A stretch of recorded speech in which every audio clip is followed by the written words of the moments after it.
আসসালামু আলাইকুম রহমতুল্লাহি ওবরকাতুহু। সম্মানিত দর্শক, গত কয়েকদিনে বাংলাদেশের রাজনীতিতে পরস্পর বিরোধী অনেকগুলো ঘটনা ঘটেছে।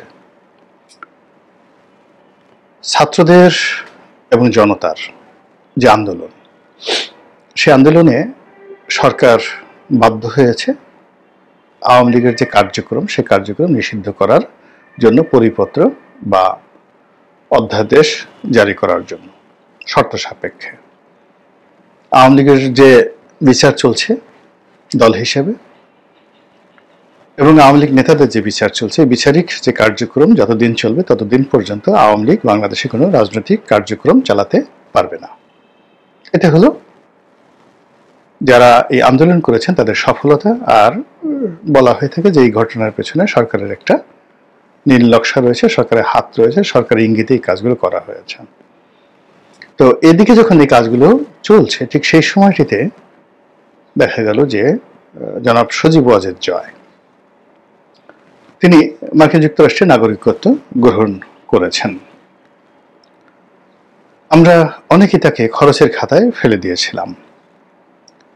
প্রথমত তিনি যখন আমেরিকাতে ছিলেন বা আছেন দীর্ঘদিন ধরে, আমরা তার সহায় সম্পত্তি নিয়ে এখনো পর্যন্ত সন্দিহান।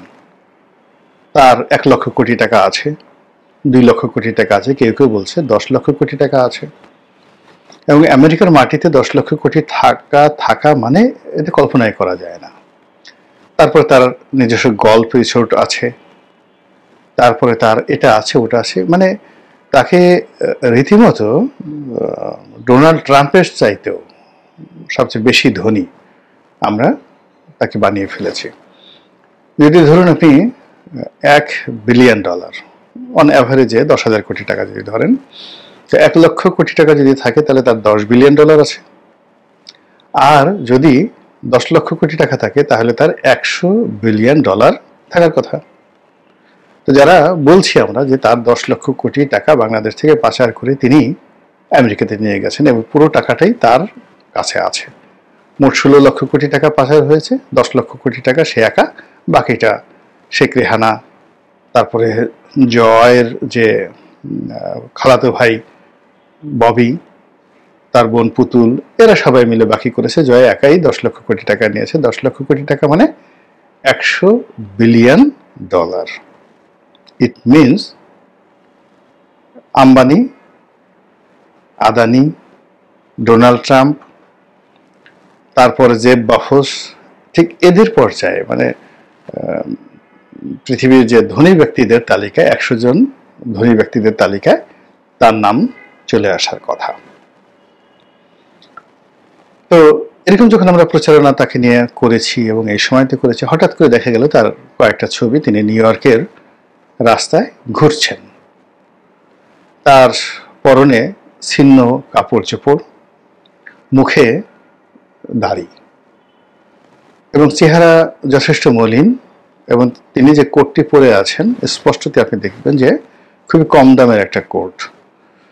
আমাদের এই সমাজে যে কারো $1 লাখ, মানে আমেরিকার সমাজে যার $1 লাখ সেভিংস আছে, সে ওই সমস্ত কোট পরাতে দূরের কথা ফেলেও দেয় না। তো এক্ষেত্রে সে যদি এই কোট পরে থাকে অভিনয় করার জন্য পরেছে, অথবা তার টাকা নেই, অথবা সেরকম একটা পরিবেশ পড়ছে সে ওইরকমই কাপড় চোপড় পরে। এনিওয়ে, তো ওটা নিয়ে আমরা খুব ট্রল করলাম। তারপরে আগস্ট মাসের পর থেকে তার বিভিন্ন কথাবার্তা তিনি বললেন, আমরা দেখলাম যে না, তার কথাবার্তার কোনো যুক্তি নেই। আবার তিনি কিছু কথাবার্তা বললেন, দেখলাম বেশ যুক্তি আছে, বিএনপির সঙ্গে তিনি এখন বন্ধুত্ব করতে চাচ্ছেন। আবার কিছু কথাবার্তা শুনে মনে হলো যে না, তিনি বোধহয় রাজনীতি করবেন না। তো সব মিলিয়ে তাকে নিয়ে আলোচনা সমালোচনা একবার শুরু হয়, আবার থামে। এর মধ্যেই কেউ তাকে জাতির ভাগ্নে, জাতির মামু, তারপরে শেষে অমুকের নাতি, বিভিন্ন রকম ভাবে তাকে ট্রল করার চেষ্টা করছেন এবং সবাই বলার চেষ্টা করছেন যে তিনি একজন অর্ধ উন্মাদ ব্যক্তি। আরও অনেক, তার ঘর নাই, সংসার নেই, অনেকগুলো বিয়ে থা করেছেন। তারপরে শেষে পিনাকির যে বক্তব্য, পিনাকির বক্তব্য হলো যে এই লোক কুকুর নিয়ে বসবাস করে। এবং পিনাকি শুধুমাত্র যে জয়কে নিয়ে কথা বলেন তা নয়, তার সঙ্গে সঙ্গে অন্যান্য যারা বাংলাদেশে বিড়াল প্রীতি দেখান, কুকুর প্রীতি দেখান, তাদেরকেও তিনি কটাক্ষ করেন। তো যাই হোক, এইগুলোর সঙ্গে আমাদের বাংলাদেশে কিন্তু অনেক লোক কমপ্লাই করে। সেই কমপ্লাই করার মধ্যে হঠাৎ করে আমরা দেখলাম যে তিনি মার্কিন যুক্তরাষ্ট্রের নাগরিকত্ব লাভ করেছেন। তো সবাই বলার চেষ্টা করলেন যে শেষ, একেবারে শেষ, বাংলাদেশে আর জয়ের কোনো অধ্যায় থাকবে না, এখন সে আমেরিকার নাগরিক হয়ে গেছেন, তিনি বাংলাদেশ নিয়ে হয়তো কোনোদিন আর চিন্তা করবেন না, আওয়ামী লীগ নিয়ে কোনো আর চিন্তা করবেন না, তিনি সেই দেশে থাকবেন। এক আর একটা গ্রুপ হলো, এটা একটা কাজ হলো, যারা নিজেদেরকে মুক্তিযুদ্ধের ধারক এবং বাহক মনে করেন, তারপরে মুক্তিযুদ্ধের সপক্ষের শক্তির মুখপাত্র মনে করেন, সেই লোক আমেরিকার নাগরিকত্ব নিল। এটা একটা কাজের কাজ হলো, এটা খুব জঘন্য একটা কাজ। এইভাবে যখন সমালোচনা করে তাকে রাজনীতি থেকে বের করে দেওয়ার চেষ্টা করছি, ঠিক সেই সময়টাতে এই যে আওয়ামী লীগ নিষিদ্ধ হয়ে গেল আর আমেরিকার তিনি নাগরিকত্ব নিলেন, দুটো একসাথে মিলানোর পরে যে খবরটি শকিং, সেটি হলো যে তিনি ভারত সরকারের আমন্ত্রণে দিল্লি আসছেন এবং কলকাতা আসছেন আওয়ামী লীগ এবং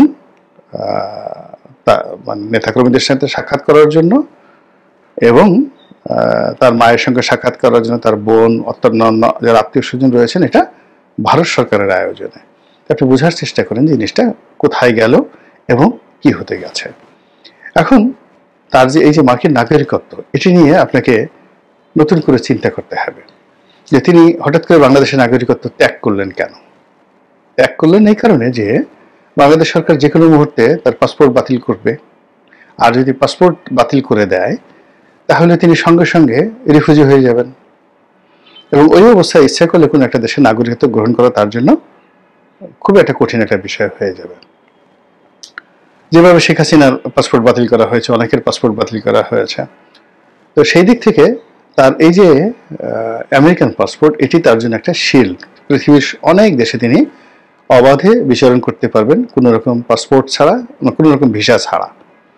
এই গেল তার প্রথম সুবিধা। দ্বিতীয় সুবিধা হলো মার্কিন নাগরিক হিসেবে তিনি আমেরিকার একটা, যাকে বলা হয়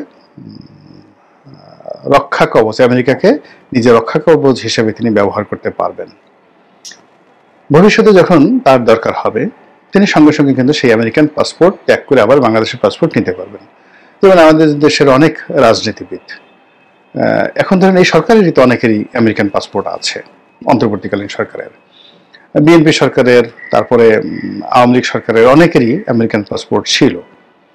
অনেকে সেই পাসপোর্ট ত্যাগ না করেই আমেরিকান পাসপোর্ট নিয়ে মন্ত্রী হিসেবে দায়িত্ব পালন করেছেন, এমপি হিসেবে দায়িত্ব পালন করেছেন। আবার অনেকে পাসপোর্ট সেটা বাতিল করে, যেমন এহসানুল হক মিলন সাহেব, তিনি বাংলাদেশের পাসপোর্ট নিয়ে, তার আমেরিকান পাসপোর্ট ছিল, তিনি সেই রাজনীতি করেছেন, মন্ত্রী হয়েছেন। কিন্তু এখন যেটা হলো, গত আওয়ামী লীগ সরকারে অনেক ছিল, যেমন যে মোমেন সাহেব ছিলেন, তো তিনি তো একসাথে দ্বৈত তার আমেরিকান যে পাসপোর্ট সেটা স্যারেন্ডার করেছেন, এরকম কোনো নজির আমাদের জানা নেই। কিন্তু তার সঙ্গে সঙ্গে তিনি বাংলাদেশের ডিপ্লোম্যাটিক পাসপোর্ট হোল্ড করতেন।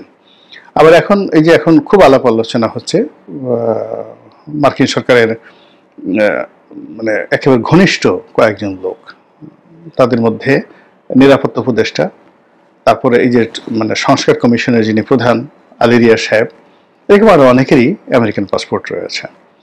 তো সেই আমেরিকান পাসপোর্ট নিয়েই তো তারা এই কাজগুলো করে যাচ্ছেন। ফলে জয়ের যে আমেরিকান পাসপোর্ট, সেই আমেরিকান পাসপোর্ট মিনস যে আমেরিকা তাকে ওন করতে বাধ্য বা ওন করছে, এবং এই সময়টাতে, এরকম একটা ক্রিটিক্যাল সময়টিতে ডোনাল্ড ট্রাম্প যখন ক্ষমতায় আসছে, তখন তার রাতারাতি আমেরিকান পাসপোর্ট পাওয়া এটা চারটিখানি বিষয় নয়।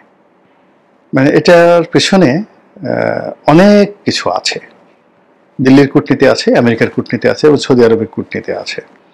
এবং আপনারা জানেন মোরালে যে আওয়ামী লীগ তাদের যে ক্ষমতাকালীন সময় কতগুলো সম্পর্ক করে ফেলেছিলেন ব্যক্তিগত। যেমন ফ্রান্সের প্রেসিডেন্ট ইম্মানুয়েল ম্যাক্রোর সঙ্গে শেখ হাসিনা পরিবারের একটা পারিবারিক সম্পর্ক ছিল, এবং সেই সম্পর্কটা তিনি এখন হোল্ড করেন। এবং ফ্রান্স এমন একটা জাতি, এরা কিন্তু অন্য দেশের মধ্যে এতটা বেঈমান মুনাফেক না। যেমন আপনি দেখেন গাদ্দাফির সঙ্গে সার্কোজি, প্রেসিডেন্ট সার্কোজির একটা ভালো সম্পর্ক ছিল, এবং ওটাকে কাজে লাগিয়ে তিনি জাতিসংঘে এই প্রথমবারের মতো ভাষণ দিতে পেরেছিলেন মুয়াম্মার গাদ্দাফি। আবার এই যে ম্যাক্রোর সঙ্গে শেখ হাসিনার যে সম্পর্ক, তিনি দিল্লি যাওয়ার পথে ঢাকাতে এসে শেখ হাসিনার সঙ্গে তিনি সাক্ষাৎ করে গেছেন, এবং সম্পর্ক দেখলে আপনি বুঝতে পারবেন মাসেলের সম্পর্ক। 2 নম্বর হলো মোদির সাথে ভারতের সাথে তাদের যে পারিবারিক সম্পর্ক। 3 নম্বর হলো ভুটানের সাথে, ভুটানের যে এখন রাজা আছেন তিনি সজীব ওয়াজেদ জয়ের ক্লাসমেট, একসাথে তারা হার্ভার্ডে পড়াশোনা করেছেন। এরপর বর্তমানে যিনি কাতারের আমির আছেন, কাতারের আমিরের যে বাবা শেখ হাসিনার ব্যক্তিগত বন্ধু, শেখ হাসিনার ব্যক্তিগত বন্ধু, পার্সোনাল ফ্রেন্ড ছিলেন। তো সেই সুবাদে কাতারের যে আমির, সেই কাতারের আমিরের সঙ্গে তার যে সম্পর্কটা, সেই সম্পর্কটা কোন পর্যায়ে আছে। এরপর ডোনাল্ড ট্রাম্পের সঙ্গে শেখ হাসিনার সজীব ওয়াজেদ জয়ের একটা ব্যক্তিগত সম্পর্ক আছে, এটা অনেক আগের থেকে, এবং সেই সুবাদে সৌদি রাজ পরিবারের মোহাম্মদ বিন সালমানের সঙ্গেও কিন্তু এদের একটা সম্পর্ক আছে।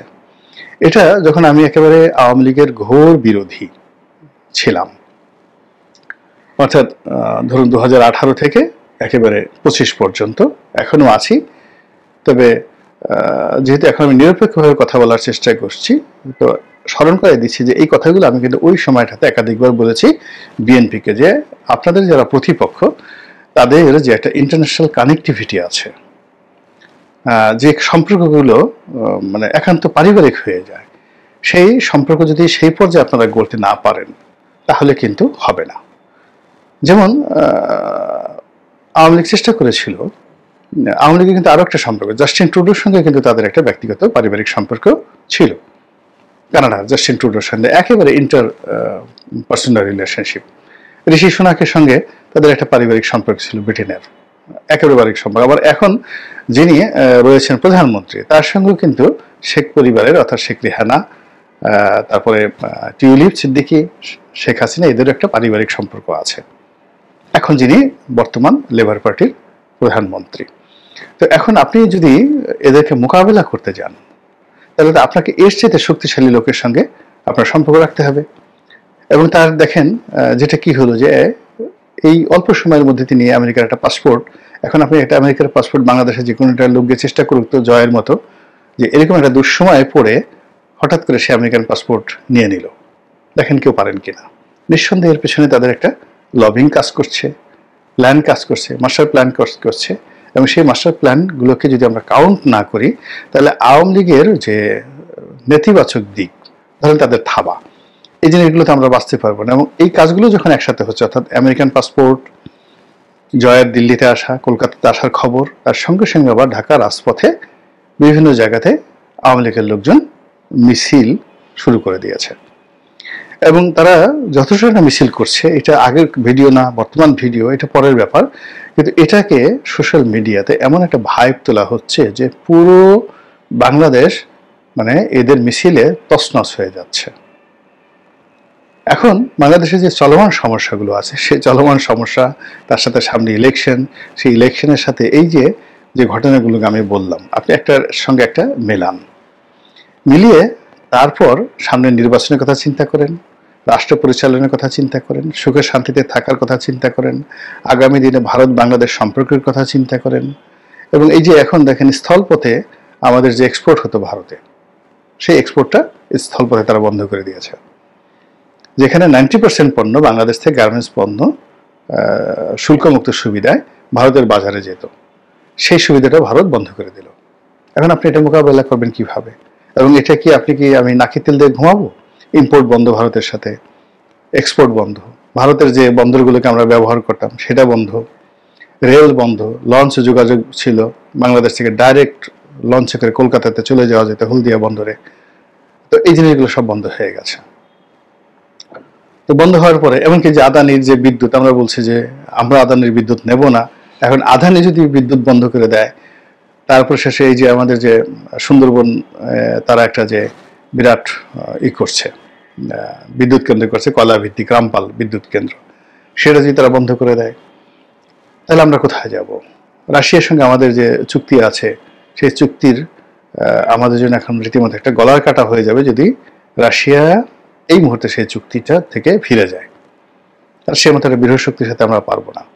তো মিস্টার ভ্লাদিমির পুতিনের সঙ্গেও কিন্তু এই পরিবারের এবং সেই রেজিমের একটা সম্পর্ক তারা গড়ে তুলেছিল। তারা যেটা পারেনি সেটা হলো চীনের সঙ্গে সম্পর্ক করতে তারা পারেনি। চীন চেয়েছিল তাদের সঙ্গে বন্ধুত্ব করার জন্য, কিন্তু তারা ভারত এবং চীন দুটোকে সমহাতে তারা খেলতে পারেনি।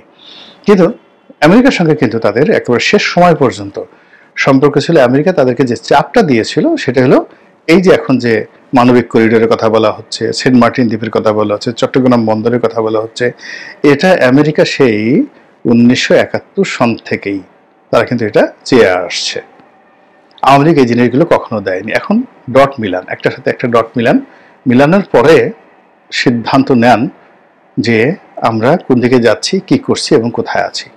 মহান আল্লাহ আমাদের সবাইকে হেদায়েত দান করুন এবং হেফাজত করুন। আসসালামু আলাইকুম ওয়া রাহমাতুল্লাহি ওয়া বারাকাতুহু।